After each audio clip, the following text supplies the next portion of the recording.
and welcome. I am Susanna May O'Hagan, and this is You, Me, and Interesting Stuff. I should have said things. Today, we are going to talk about Fandango. So, I got this rent a movie on a culturally fly video Fandango at home with my Jack the Skeleton Nightmare Before Christmas. Visit our website and redeem the code. Enter the code, sign in, create an account, pre-code, and then you put the code in for Fandango. It's already been used, and I wanted to talk about the movie. That didn't work. That I saw, which is a very weird movie, but I'm gonna pause you for a second. Let's keep on going. Okay, we're gonna keep on going. The movie that I picked from Fandango was Mars Attacks. Jack Nicholson, Glenn Close, Pierce, Danny. Okay, so here are a few of the movie's photos. Wow, that is a VHS tape. Okay, let's read it. Mars Attacks, Tim Burton. This is not in English.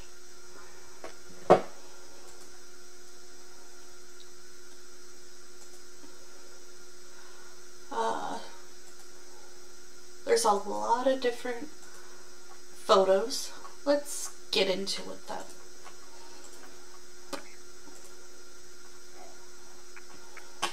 If it lets me, because it's taking forever. Oh, hey, there we go. Okay, cool. I thought it was the worst movie I've ever saw. I hated it. It made no sense. I'm sorry. Might be a classic, but it doesn't make any sense. I had no clue what was going on. It was really odd, and I love Tim Burton, but this movie just was not. Maybe because I've seen all of his other movies and I know how great he can be, this was just not it. I mean, I like Corpse Bride, Nightmare Before Christmas, a lot of his movies, but this one just did not hit. I was like, this is by Tim Burton, are we sure? But that's just me. Not every movie you can have is a hit. I mean, some people might like it, but I did not. This article is about the film for the trading card series. See, Mars Attacks. Mars Attacks is a 1996 American black comedy science fiction film. That is a lot of words. Directed by Tim Burton, who also co-produced it with Larry J. Franco. The screenplay by Jonathan was based on the Topper's trading card series. Love the name. The film featured an assembly cast consisted of Jack and all the other people we talked about. Alex had tried to make Mars Attacks film in the 1980s before Burton and Gems began development in 1993. When Gems turned in his first draft in 1994, Warner Brothers commissioned rewrites for Gems. Burton, Scott Alexander, and Larry in an attempt to lower the budget to $60 million. The final production budget came to $80 million? This movie cost $80 million?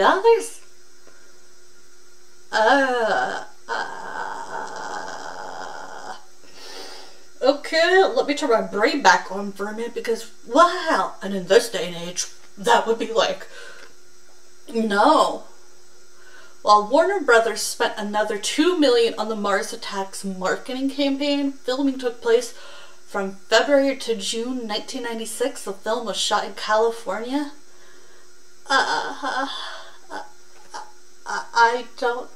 Okay. I didn't like the movie, so maybe that's why I'm just surprised. The filmmakers hired Industrial Light and Magic to create the Martins using computer animation after previously planned to use stop-motion animation. I do like watching stop animation. Was so cool back in the day, like watching like Rudolph and those old-fashioned Christmas ones and some of the others. I preferred it. Supervised by Barry, fell through because of budget eliminations. Mars Attacks was released technology by Warner Brothers Pictures in the United States on December 13th, 1996. Maybe it's also the fact that this movie is just... maybe for its time it was big. I really don't know. I was born after this movie. No, I was born during this movie. Cause... yeah. So I was still too little to even know what this was. To Mix Reviews, this is one of the few Tim Burton ones on the Fandango that I did not see, and I was like, okay, like, let me try this movie. I've never seen it. I know Tim Burton. I've seen a lot of his movies, but this one I never saw. So I went for something I never saw, and I did not like it. To Mix Reviews from Critics. Okay, To Mix Reviews from Critics. I'm not the only one. The film grossed approximately $101.4 million in box office totals, which was seen as a disappointment. Mars Attack was nominated for the Hugo Award for Best Dramatic Presentation and earned multiple nominations at the Stanton Awards. Okay. I think it's the storyline that bugged me more than the actual, like, characters over here. Like, this part, the creation was cool. It was the movie's plot that I just did not like. Let's read the plot. Maybe it actually has one. When Earth is visited by a mass fleet of flying saucers from Mars, President of the United States James Dale addressed the people of the United States. Talk show host Natalie Lake and her boyfriend's news reporter Jason Stone attempt to capitalize on the developing story with an interview with Dale's scientific advisor, Professor Donald Kessler, which is unexpectedly interrupted by a broadcast from the Martian leaders as the Martians prepare to land outside Nevada. Enormous people around the country react, including donut shop employee Richie Norris and his older brother Billy Glenn, flamboyant casino operator Art Land and his hippie wife Barbara, discovered ex-boxer Brian Williams and his former wife Lewis, and Brian and Lewis' children Nivoli? I am not sure I pronounce your names, I'm sorry. Against the advice of the Hawks General Decker, Dale chooses to greet the Martians as foreign diplomats, ordering military officers General Casey to welcome them to Earth. Billy Glenn, a private in the U.S. Army, is among the soldiers who volunteer to accompany Casey as he greets the Martians in Nevada. Despite the translated message, oh no.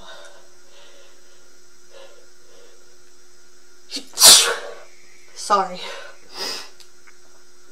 My allergies are so bad.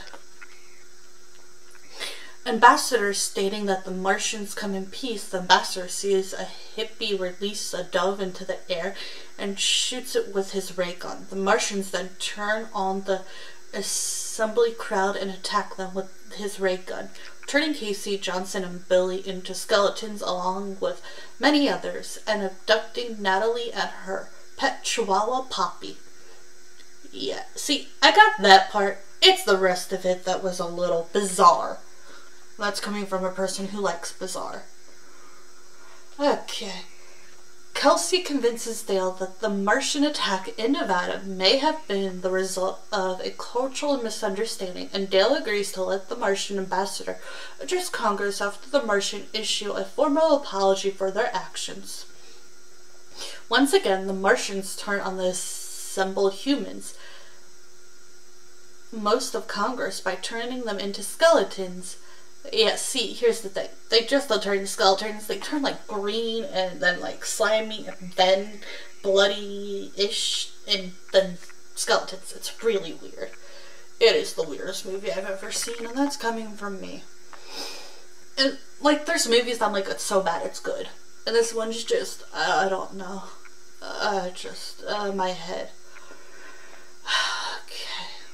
Once again, the Martians turn on the assembly humans most of Congress by turning them into skeletons and abducting Kelsier? I'm not sure how to say her name. While Natalie and Kelsier are held captive in the Martians' mothership. The Martians switch Natalie and Poppy's head and reduce Kelsier to a dismembered head. Dale nearly survives an assassination attempt by a Martian disguised as an attractive blonde woman who infiltrates the White House by seducing and killing his press security by bashing him in the head with a trophy and turning their dog into a skeleton. Following the failed assassination attempt, the Martians commence a full-scale invasion of Earth, attacking major cities throughout the world. When Martian soldiers overturn the White House, First Lady Marcia Dale is crashed by a falling chandelier as President Dale escapes to the PEOC. Art is killed when the Martians destroy his casino in Las Vegas. In Las Vegas, Barbara prepares to flee to Tahoe in Art's private plane and offers to let Brian's accompany her. They are joined by Brian's co-worker Sydney and guest star singer Tom Jones, who offers to pilot the plane. Meanwhile, Richie abandons his parents in the middle of the mobile home and goes to his grandmother Florence's retirement home to escape to the safety, leaving his parents to be killed by a Martian pilot.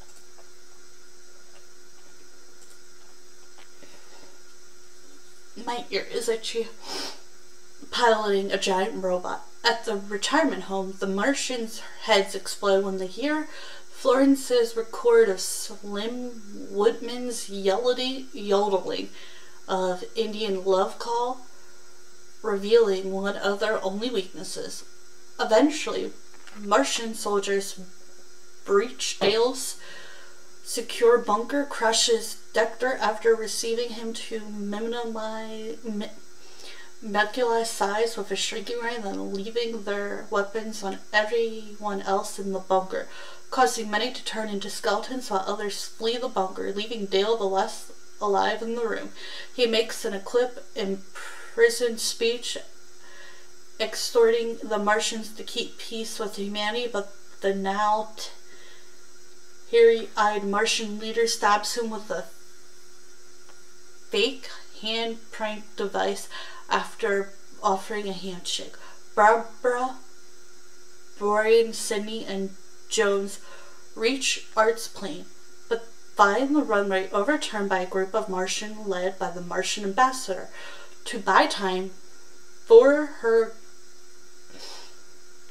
companions to escape, Bryson steps forward to challenge the ambassador to a boxing match and beats him to death before seemingly overturned by Martians as the plane takes off. Around the world, the Martians are defeated as humans play Indian love call to destroy them, resulting in Kelsier, Natalie, and Poppy's death as the ship they are crashed on. In the aftermath of the war in the Martians, the Dale teenage daughter Taffy awards the Medal of Honor to Richie and Florence in Washington, D.C. Brian, who survived his encounter with the Martians, walks up to Laura's house to greet his family. In Tahoe, Barbara, Sydney, and Jones emerge unharmed from a cavern. I still don't get this movie. Okay, let's see what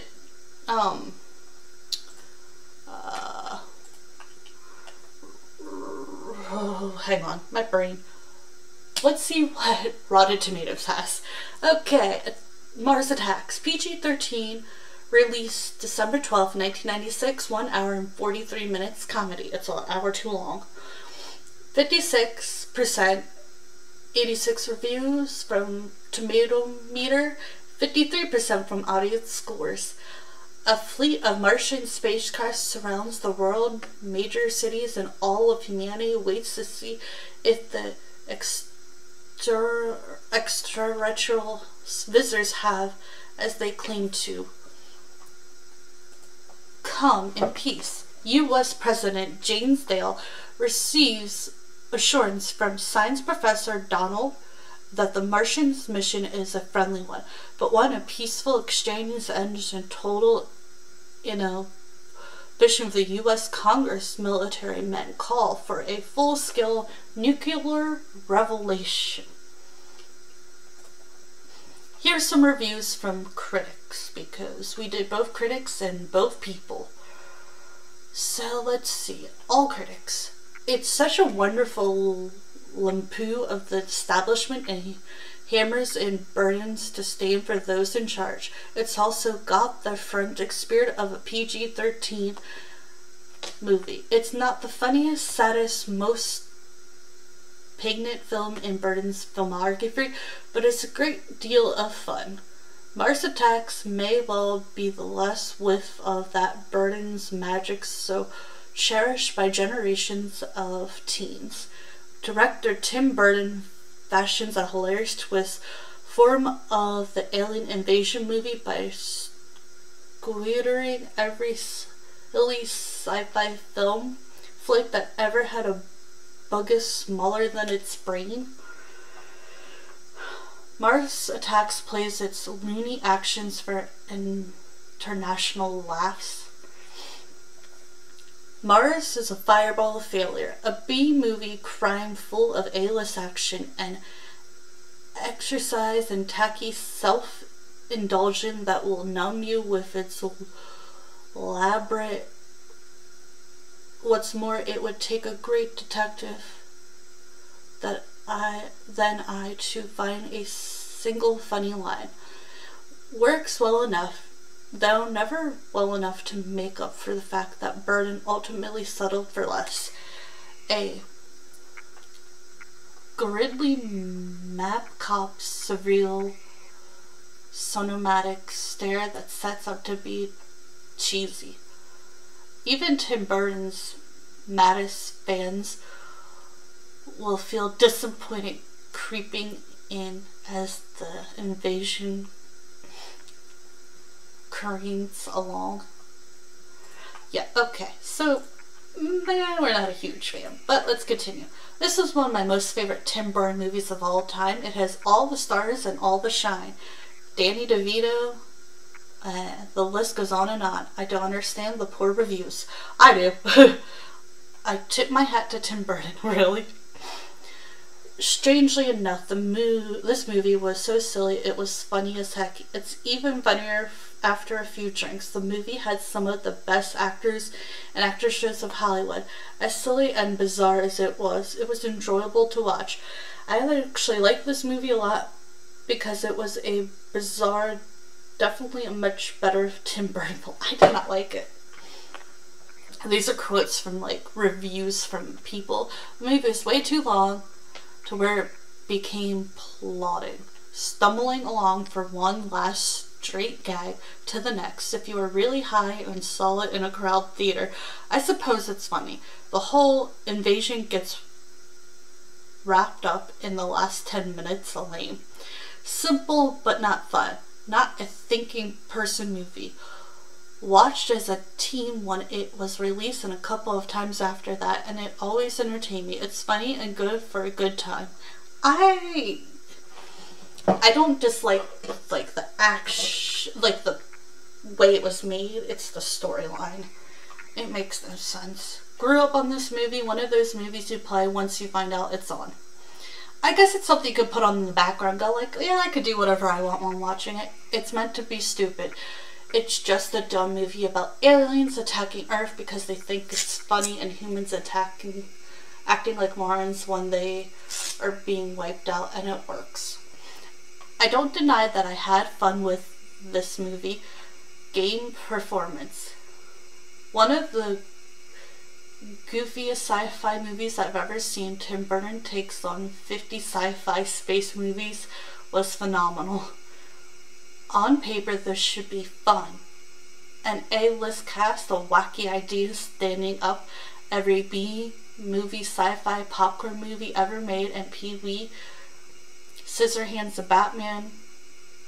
But it's not. It's Tim Burton's 1941 and an increasingly raw, thread-borne stern of unfunny gags.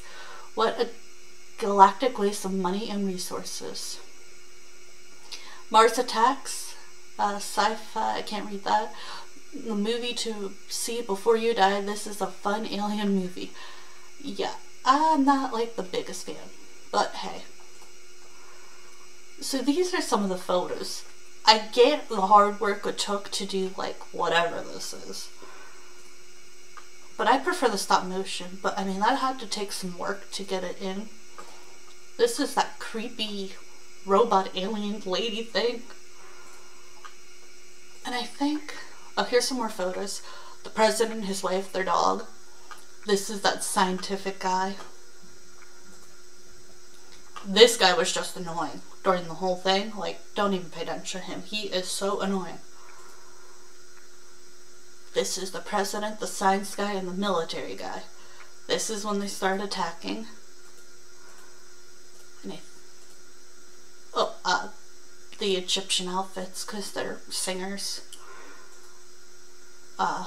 They're both news people. These are the aliens. I swear I don't think aliens would look like that. I guess he's like the leader. Martians. No applause. No birds. Martians to address Congress. Why would you have the back after they already attacked us once? Is just, yeah, this is what I was talking about. I don't like this. This looks so silly to me. You could tell it looks like spray paint. Donut World. That one's a little funny. They're taking like selfies at different places. Did they even have cell phones then at that point? Yeah, they killed him. Green slime. And I will talk about this on my podcast as well. I hope you all enjoyed this new way of content. If you want to watch something silly, stupid, and makes you want to like go, what? Go ahead and watch it. I prefer its other movies. Like Corpse Bride, favorite. The Nightmare Before Christmas, loved it. Coraline, yeah, she's terrifying, but yeah.